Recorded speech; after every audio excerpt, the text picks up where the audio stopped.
welcome back to my channel. I'm Ashi Adani and for today's video I'm going to be answering all your questions about laser hair removal. So let's get started.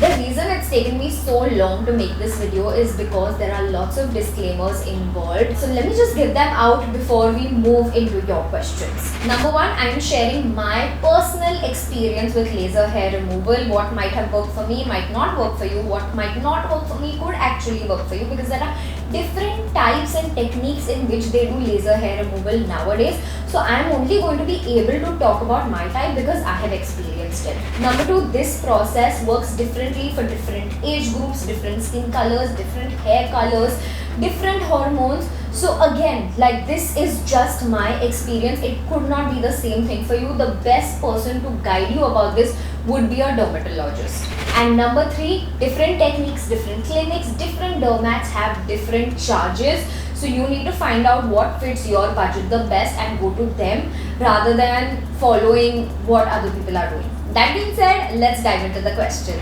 Number one is about my experience, the process, the cost and the location. So I got it done at a Richfield branch near my house. The cost of it was 38,000 rupees. I'd gotten some Diwali offer or something like that. So it was 38,000 rupees for 8 sessions, plus they were giving 2 maintenance sessions free in that much cost. And third, the process that they use. So I went for their ice cube laser. I think that's the only one that they do, where they basically shave you, then they apply some cooling gel all over your body and then go in with the laser machine, and then they remove the gel and apply some sunscreen. There are lots of different kinds, guys. Like I remember someone telling me that Kaya has one where they shoot the laser, but the laser beam has cold air around it, so it's continuously shooting cold air on you, so you can't feel it at all. So there are different techniques, so you need to find out what the dermats near you or the clinics near you are offering, which technique. Question number two, is it safe? Is it safe? Yes, absolutely it is safe. The first question that I also had when I thought about getting laser was, is it cancerous or something like that? It is not.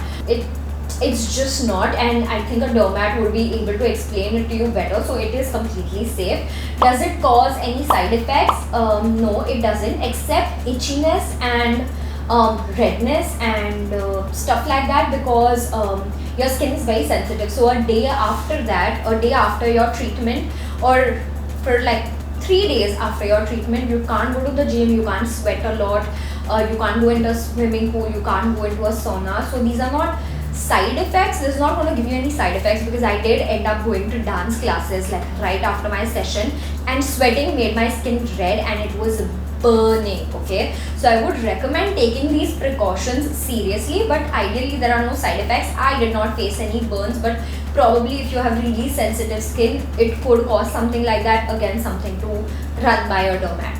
Is it painful? So my package included my entire body. All body parts are included except, you know, your eyebrows and lashes and the hair on my head. Everything else was under the laser treatment. It was painful.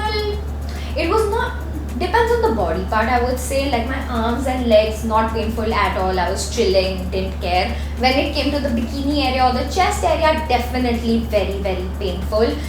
They did not use any numbing cream on me at all, which I've been told is very common, but they didn't use it on me, and it was bloody painful, like really painful. Like I was jumping, I was about to kick her one time. Like it was bad. And there are levels to this, like the levels of laser, of how strong it is. So obviously if you can't tolerate it, they can't go up beyond a certain measure. So I would say it is about 6 on 10 painful. Next is, how many sessions do you need?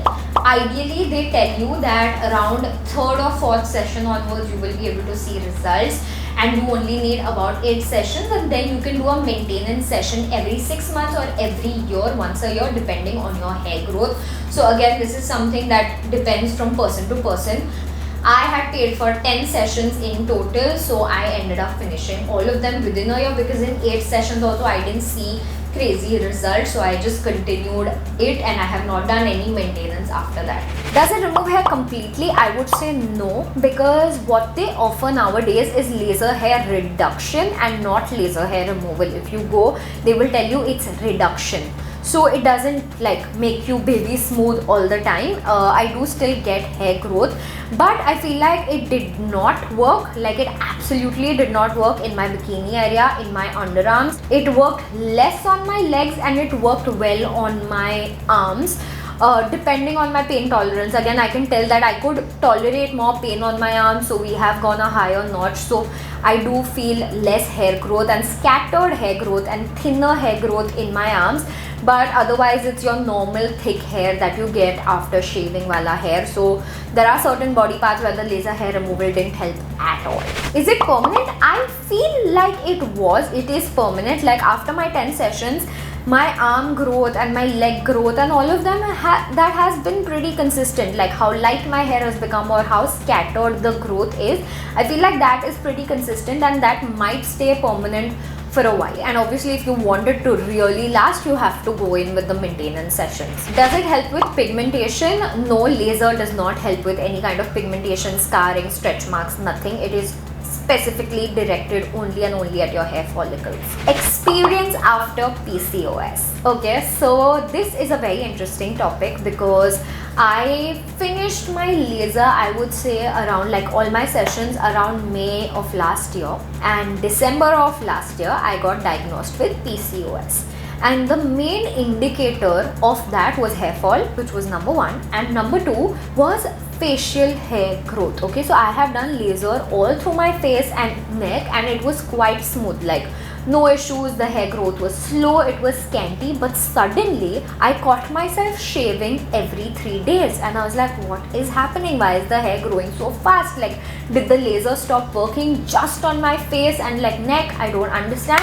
But then I realized a major symptom of PCOS is facial hair growth, which I was facing and which I am still currently tackling with medication, by the way. But I would say yes, my laser didn't work on my face and neck because of hormonal changes. So basically, if you end up getting pregnant or generally you just have hormonal shifts because of stress, environmental factors, or you get diagnosed with a PCOS kind of a thing, which affects your hormones, your laser hair removal might or might not stay depending on the parts. Like my arms and all is still fine, but it's just the face and neck that I'm having to shave every three days. So I feel like the treatment over there has completely gone to waste. So be mindful of that when you're getting your payment done for laser, because as women I feel like our body goes through a lot of changes and it's difficult for an external treatment to keep up with it. So just kind of remember that, I guess. Lastly, can you go for it at different age groups or different stages of your life? Now, I feel like the best person to advise you on that would be a dermat, because they'll be able to see your hair growth, your hair color. They'll be able to know your hormones, your cycle, and they'll be able to give you a correct and accurate description of how well or how badly laser will react to your skin. Yeah, I feel like go to a doctor, don't just go for it like that. The doctor I went to at Ridgefield was not very smart, honestly. So go to a better place. I would not recommend Ridgefield because it was very unhygienic. It was very unprofessional. At one point I had 3 women just doing laser on me while I'm just lying down over there under a sheet, and it was just not good. So definitely don't go to Ridgefield and go to a dermat who actually knows what they're saying, because these people made me sign a waiver also right in the first session saying that if laser doesn't affect my skin at all, like even if it's 0%, I take full responsibility for it. So they are not going to take any responsibility, and something they kept doing was pushing me for maintenance sessions. They are like, I'm like 3 session में नहीं हो रहा, they like हाँ 4-5 में हो जाएगा, 4-5 में नहीं हो रहा, they like 7-8 में हो जाएगा. Then they are like maintenance कराओ, that's when it will work. So I got quite frustrated with the process, and after PCOS I'm even more like done with this and those people specifically, because it just didn't feel very right to do it and spending so much money. So I didn't have a good experience with laser, especially because of the place where I got it done. So be very mindful of where you're getting it done. Make sure the doctor is actually smart in what they are saying, because this doctor was continuously blaming me for all the things that were not working. And I did push for a numbing cream, but they were like, no, we can't do that and stuff like that, which is a very common process actually. Overall, I didn't have a good experience. I would recommend it to you if only a dermat recommends it to you, otherwise I wouldn't recommend it. And Yeah, that's about it. If you guys have any questions, let me know in the comments below. If you guys enjoyed this video, then please make sure to like it, subscribe to my channel. I will see you guys next Saturday. Bye.